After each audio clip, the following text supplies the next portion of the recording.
বিভিন্ন দাবি দাওয়া নিয়ে কলকাতার স্বাস্থ্য ভবনে যাওয়ার কর্মসূচি ছিল আশা কর্মীদের, কিন্তু অন্ডার রেলওয়ে স্টেশনের সামনে পুলিশি বাধায় সেই যাত্রা কার্যত থমকে যায় বলে অভিযোগ উঠেছে।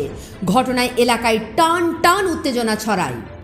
এদিকে দুপুরে অন্ডাল সার্ভিস রোড এবং অন্ডাল রেলওয়ে স্টেশনের ঠিক সামনে একাধিক জায়গায় বিক্ষোভে ফেটে পড়েন আশা কর্মীরা। বিক্ষোভরত আশা কর্মী সোমা মিত্র অভিযোগ করেন, পুলিশ বিনা কারণে তাদের কয়েকজন সহকর্মীকে আটক করে নিয়ে গেছে।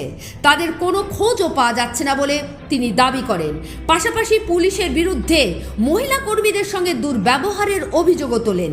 সোমা মিত্র জানান, অবিলম্বে আটক সব সহকর্মীকে মুক্তি দিতে হবে, না হলে আন্দোলন চলবে।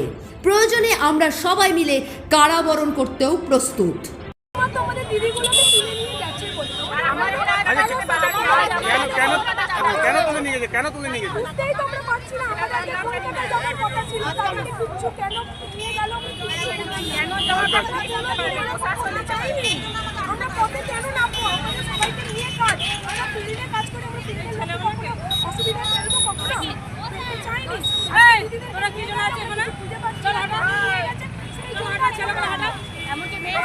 আপনারা কি চাইছেন এখন? এখন না চাইলে কি করবেন আপনারা?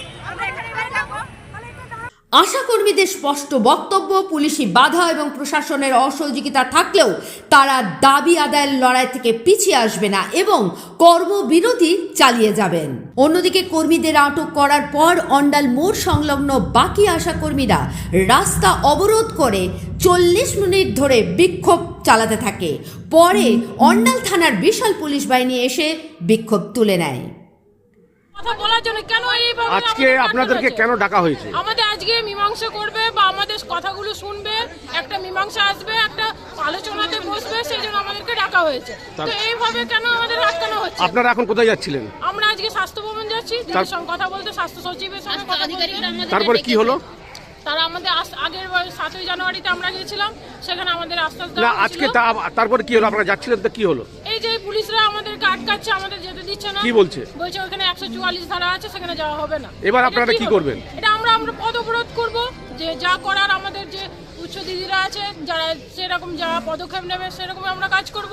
আমরা সারাদিন রাস্তায় থাকবো। আপনার নাম? আমার নাম রিঙ্কি দাস, আশা করি।